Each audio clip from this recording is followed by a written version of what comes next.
Ini kita ambil ya, al-ghuraba. Makna al-ghuraba itu orang-orang yang asing. Kalau bentuk tunggalnya ya al-gharib. Al-gharib ya. Al-gharib ada orang yang asing. Bentuk jamaknya al-ghuraba. Ya, orang-orang yang asing begitu. Ya. Jadi dikatakan di sini oleh penulis, pembahasan tentang al-ghuraba meliputi beberapa sisi. Pertama, hadis-hadis yang menerangkan keterasingan Islam. Nah, ini yang pertama berkaitan dengan Islam itu datang dalam keadaan gharib, asing, gitu ya. Apa kata Nabi? Kita dengarkan dari hadis Abu Hurairah. Nabi bersabda, "Innal Islama bada'a ghariban wa sayaudu ghariban kama bada fatuba lil ghuraba." Sungguhnya Islam dimulai dalam keadaan asing dan akan kembali asing sebagaimana awalnya. Maka beruntunglah orang-orang yang asing, kata Nabi sallallahu alaihi wasallam. Nah, ini tentang keterangan Nabi bahwa Islam itu datang dalam keadaan yang gharib, asing. Ya, contoh ya, ketika Nabi memulai dakwah tauhid di kampung halamannya di negeri Mekah, maka dakwah tauhid Nabi ini terasa asing di telinga orang-orang musyrikin. Bahkan mereka berkata dalam firman Allah, "Aja'alal alihata ilahan wahida, inna hadza la syai'un ujab," kata mereka. Yang artinya, ya, apakah si Muhammad itu ingin menjadikan Tuhan-Tuhan kita yang banyak ini menjadi satu Tuhan saja? Ini adalah hal yang aneh, kata mereka. Lihat, disebut oleh mereka hal yang aneh, hal yang aneh sekali. Kenapa aneh para jamaah? Karena ya, mereka sudah lama, sudah berabad-abad, sudah beranak pinak di negeri Mekah, sudah sekian generasi mereka berbuat syirik kepada Allah Subhanahu wa taala. Lupa mereka dengan ajaran Nabi Ismail yang dahulu Nabi Ismail memimpin negeri Mekah, dan anak-anak Nabi Ismail, keturunan Nabi Ismail, mereka masih berada di atas tauhid. Mereka masih berada di atas tauhid. Nah, ini mereka lupa nih. Mereka lupa bahwasanya agama orang-orang Mekah itu mestinya agama sama seperti agama Nabi Ismail. Contoh ya, coba kita lihat apa bukti ya bahwa orang-orang Mekah itu mestinya berada pada agama Nabi Ismail. Bukti pertama, langsung yang sangat nyata, Ka'bah. Siapa yang bangun Ka'bah? Siapa jamaah yang bangun Ka'bah? Kalau bukan Nabi Ismail dengan Nabi Ibrahim, iya kan? Nyata betul kan? Bahwa dahulu negeri Mekah itu negeri yang bertauhid. Contohnya Ka'bah di tengah-tengah mereka. Ka'bah ada di tengah-tengah mereka. Yang kedua, mereka pun tahu tentang manasik haji, manasik umroh. Dari mana? Manasik haji dan umroh kalau bukan dari Nabi Ismail dan Nabi Ibrahim? Dari mana? Ya kan? Dari mana mereka mengerjakan? Kok mereka berhaji juga? Ya, mereka berumrah juga. Kalau bukan manasik haji dan umroh itu berasal dari Nabi Ibrahim, Nabi Ismail, ya kan? Atau ya, yakni kurban. Dari mana mereka tahu tentang kurban kalau bukan dari Nabi Ismail, Nabi Ibrahim alaihissalam? Nah, ini kan jelas bahwa sebenarnya agama penduduk negeri Mekah itu agama tauhid. Agama apa? Tauhid. Nah, kapan berubah jamaah? Kapan berubah?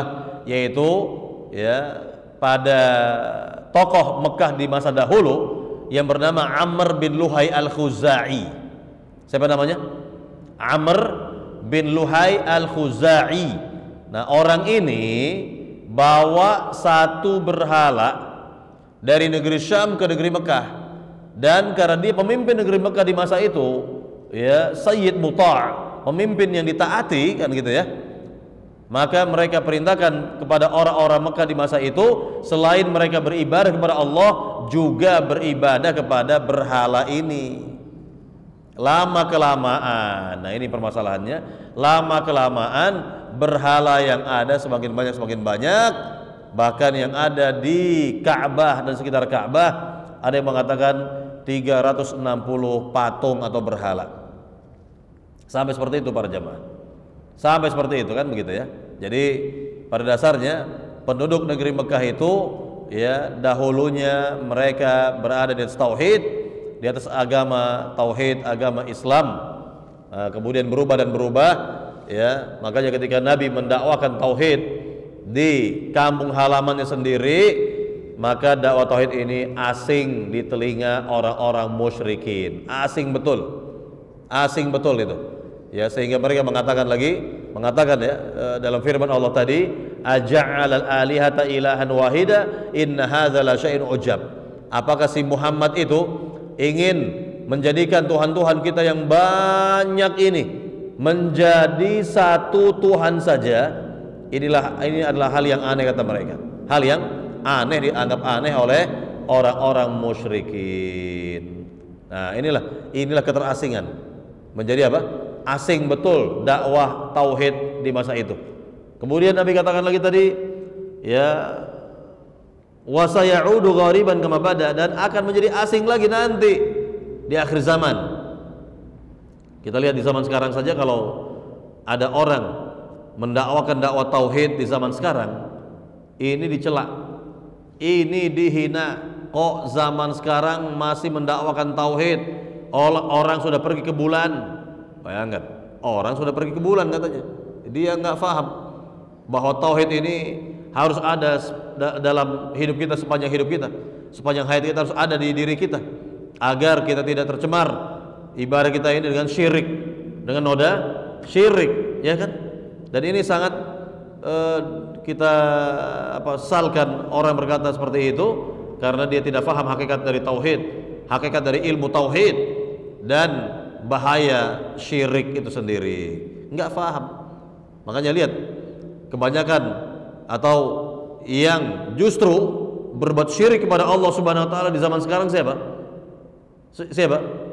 Sebagian dari umat Islam, sebagian dari kaum muslimin. Justru mereka berbuat syirik kepada Allah Subhanahu wa taala. Nah, ini disayangkan. Ini yang sangat disayangkan ya. Justru yang berbuat syirik adalah di antara umat Islam itu sendiri, ya. Baik, kemudian Nabi memuji fatuba lil ghuraba, maka bahagialah orang-orang yang asing. Orang-orang yang asing. Mau buktinya jamaah? Mau bukti nggak? Misal ya, kalau para jamaah nih, ini bukti nyata aja, gampang, mudah sekali untuk membuktikan kalau para jamaah itu tergolong ghuraba, orang yang asing.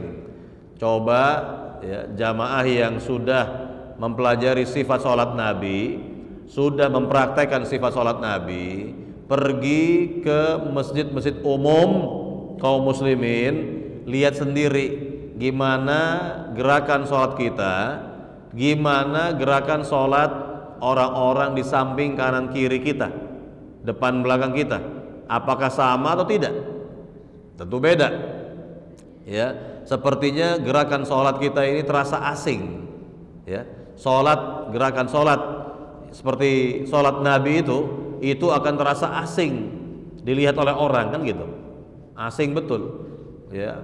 Apalagi ketika tasyahud, menggerak-gerakkan jari telunjuk sebagaimana Nabi menggerak-gerakkan jari telunjuk saat tasyahud ya. Tasyahud awal dan akhir, kan begitu. Asing betul ya, sangat asing, bahkan aneh kata masyarakat. Ini Islam apa katanya?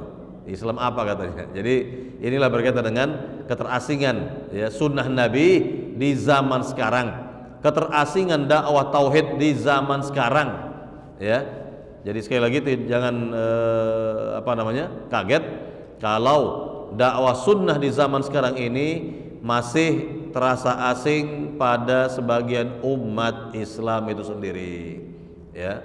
Jadi ini yang Nabi tegaskan dalam hadis yang mulia ini, bahwa Islam itu asing dan akan kembali menjadi asing sebagaimana awalnya, maka berbahagialah orang-orang yang asing, kata Nabi sallallahu alaihi wasallam. Baik, saya kira sampai di sini ya kajian kita pada pagi hari ini. Mudah-mudahan yang singkat ini bermanfaat bagi kita semua, bisa kita fahami, bisa kita amalkan. Semoga kita semua mendapatkan hidayah taufik dari Allah Subhanahu wa taala untuk berada di tauhid, di atas sunnah Nabi yang mulia, dan manhaj para sahabat, dan semoga kita semua mendapatkan husnul khatimah. Amin ya rabbal alamin. Kita akhiri dengan doa penutup majelis. Subhanakallahumma wa bihamdik, asyhadu an la ilaha illa anta, astaghfiruka wa atubu ilaik. Assalamualaikum warahmatullahi wabarakatuh.